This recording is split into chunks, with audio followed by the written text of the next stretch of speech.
함께 사도신경을 고백함으로 1월 17일 새벽 예배를 하나님께 올려드리도록 하겠습니다.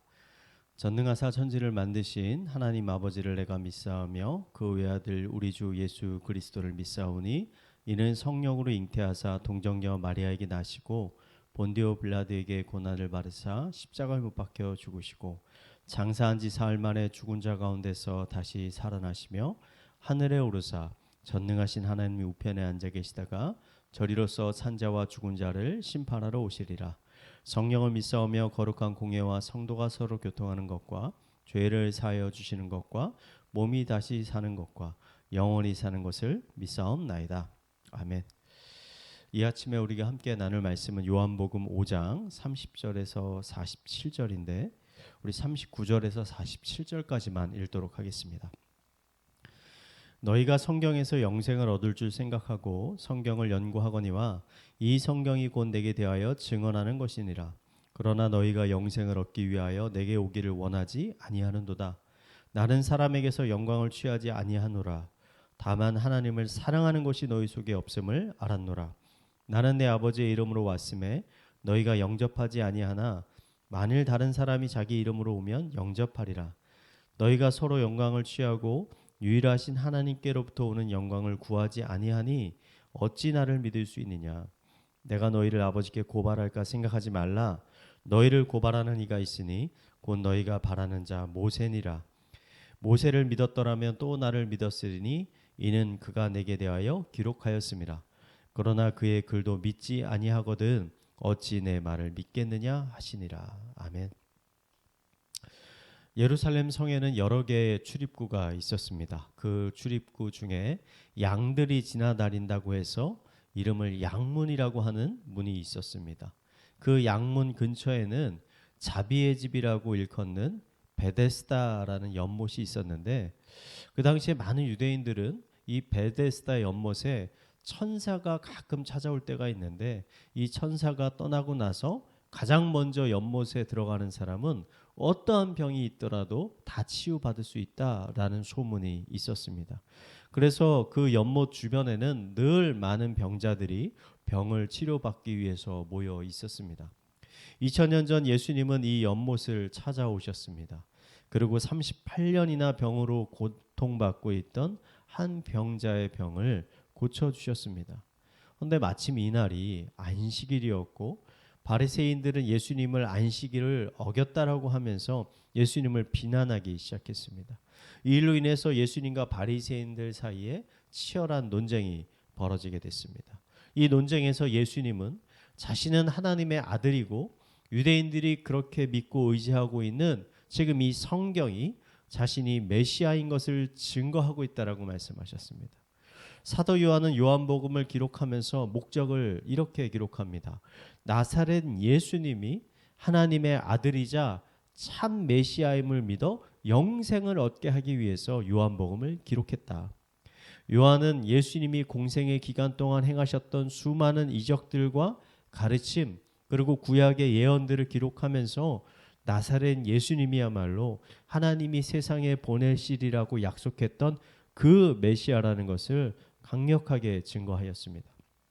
하지만 우리가 요한복음을 읽어보면 이렇게도 많은 증거가 있는데도 불구하고 수많은 유대인들은 특히 바리새인들은 여전히 예수님을 메시아로 받아들이지 않을 뿐만 아니라 오히려 예수님을 미워하고 시기하고 죽이려 했다는 것을 알 수 있습니다.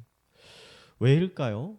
왜 이 사람들은 이 수많은 증거에도 불구하고 끝까지 예수님을 미워하고 거절했던 것일까요?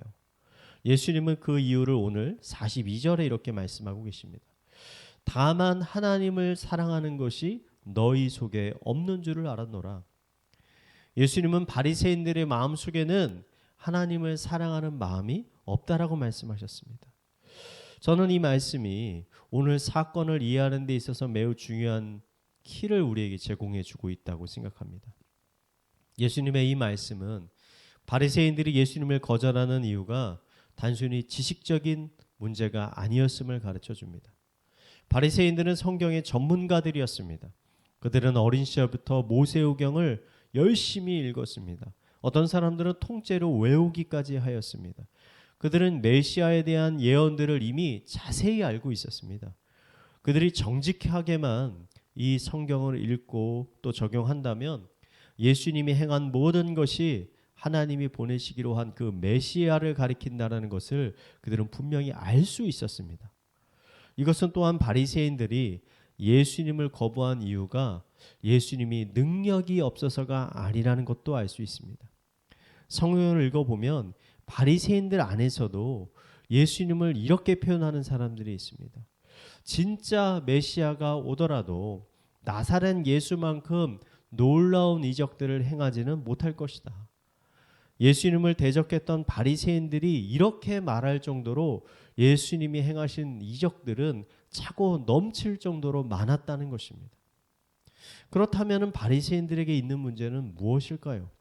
지식도 아니고 능력도 아니라면 그들이 예수님을 거부하는 이유가 무엇일까요? 예수님은 바리새인들의 문제가 사랑에 있다라고 말씀하셨습니다.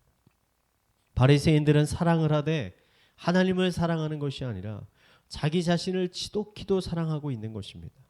율법을 잘 지키는 자신, 높은 학식과 지식을 잘 지키는 자신, 그래서 주변 사람들로부터 칭찬과 인정을 받고 있는 그런 자기 자신을 그들은 사랑하고 있는 것입니다.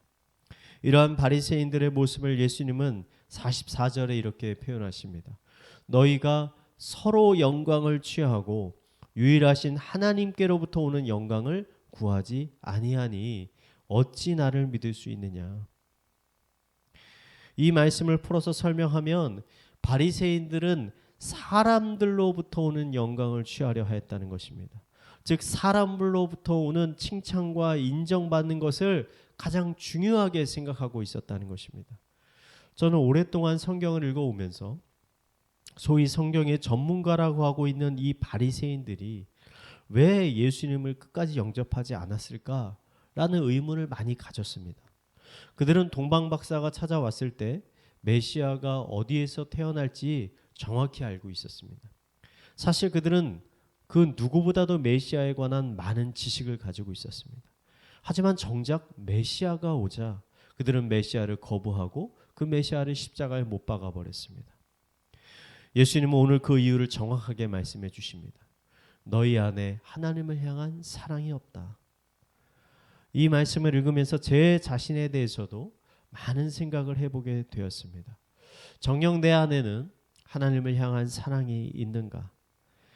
예수님은 유대인들이 하나님을 향한 사랑이 없기 때문에 오히려 어떻게 변질되어 버렸나? 사람들로부터 오는 영광을 구하게 되었다라고 말씀하십니다.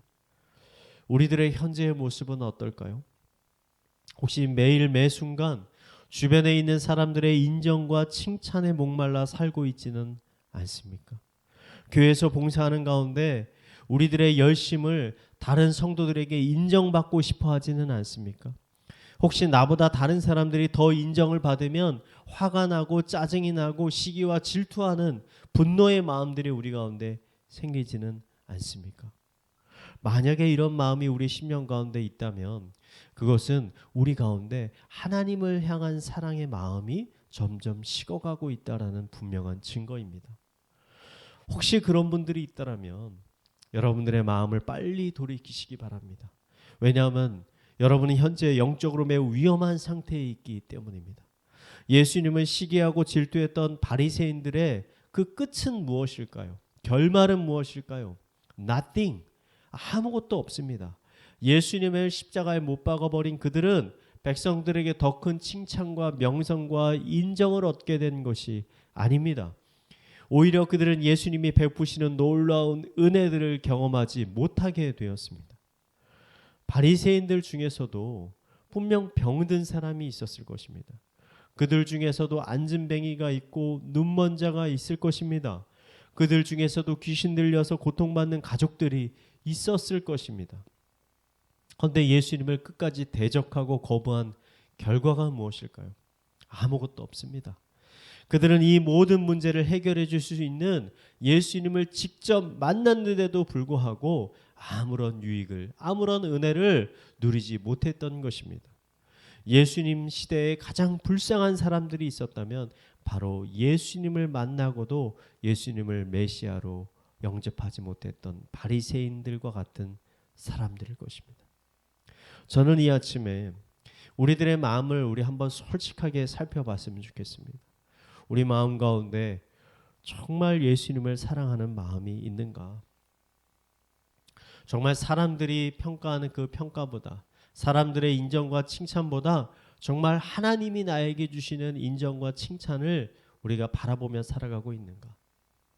하나님의 아들이셨던 예수님은 수많은 사람들에게 둘러싸여 사셨지만 늘 하나님만을 바라보면서 살았습니다. 사람들로부터 오는 칭찬과 영광, 예수님은 바라지 않으셨습니다. 오직 하나님 한 분, 그 하나님이 주시는 칭찬과 영광을 바라보며 나아갔습니다. 여러분, 더 이상 사람을 바라보지 마시기 바랍니다. 사람들의 인정에 목말라 하지 마시기 바랍니다. 오직 하나님만을 바라보시기 바랍니다.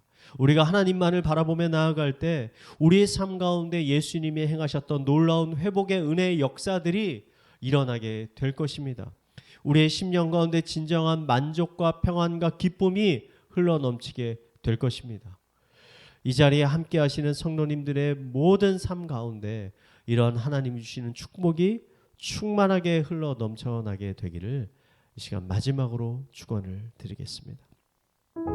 우리 말씀을 묵상하며 기도하도록 하겠습니다.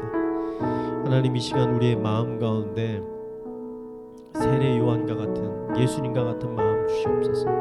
사람들에게부터 오는 영광을 구하는 것이 아니라 오직 하나님 한 분만을 바라보게 하여 주시옵소서. 스스로 높아지고자 하는 마음을 내려놓게 하여 주시고 오직 예수님을 나의 삶의 구원자이자 주인으로 고백하고 그리스도가 주신 보혈의 은혜를 힘입어 하나님께 늘 가까이 나아가게 하여 주시옵소서. 우리 함께 말씀을 붙잡고 기도하도록 하겠습니다. 기도하시겠습니다.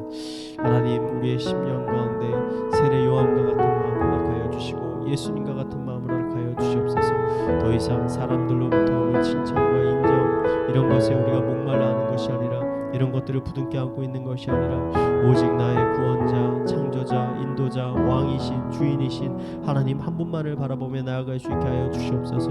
나의 나라와 나의 의를 세우는 것이 아니라 먼저 그의 나라와 의를 세우며 나아가는 하나님의 충성된 청지기의 삶을 살아갈 수 있게 하여 주시고, 사도 바울과 같이 오직 하나님 한 분만을 위해서 뜀박질하는 주님의 거룩한 자녀 될 수 있게 하여 주시옵소서. 우리 이어서 교회를 위해서 기도하겠습니다. 교회 봉사자를 위해서 한번 기도했으면 좋겠습니다. 주보 광고를 보시면 몇몇 부서에서 봉사자들을 모집하고 있습니다.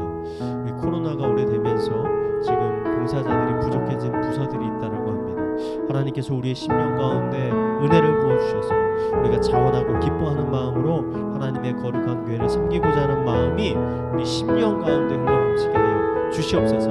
그래서 필요한 봉사 자리에 모든 봉사자들이 다 채워질 수 있게 하여 주시옵소서. 우리 함께 기도하도록 하겠습니다. 하나님 아버지, 우리의 심령 가운데 은혜를 베풀어 주시옵소서. 은혜를 부어 주시옵소서. 기쁨을 부어 주시옵소서. 그리하여 하나님의 몸된 거룩한 교회, 의왕 우리 교회를 섬기고자 하는 마음들이 우리 심령 가운데 흘러나올 수 있게 하여 주시옵소서. 봉사자가 필요한 부서들이 있습니다. 그 필요한 부서에 우리가 자원하며 나아갈 수 있게 하여 주시옵소서. 우리 마음 가운데 기쁨으로 나아갈 수 있게 하여 주시옵소서. 우리들의 섬김을 통해서 아버지 그 부서들이 날로 부흥하게 하여 있게 하여 주시고, 하나님의 몸된 교회를 거룩하게 든든히 세워갈 수 있는 은혜들이 우리 심령 가운데, 우리의 교회 가운데 흘러 넘칠 수 있도록 주님께서 인도하여 주시옵소서. 특별히 헌신하고 있는 자들의 가정을 주님께서 지켜주셔서 그들의 삶을 형통케 하여 주시옵소서. 보호하여 주시옵소서. 하나님의 은혜를 부어 주시옵소서. 우리 마지막으로 가정과 사회와 개인의 기도 제목을 가지고 기도하도록 하겠습니다. 기도하시겠습니다.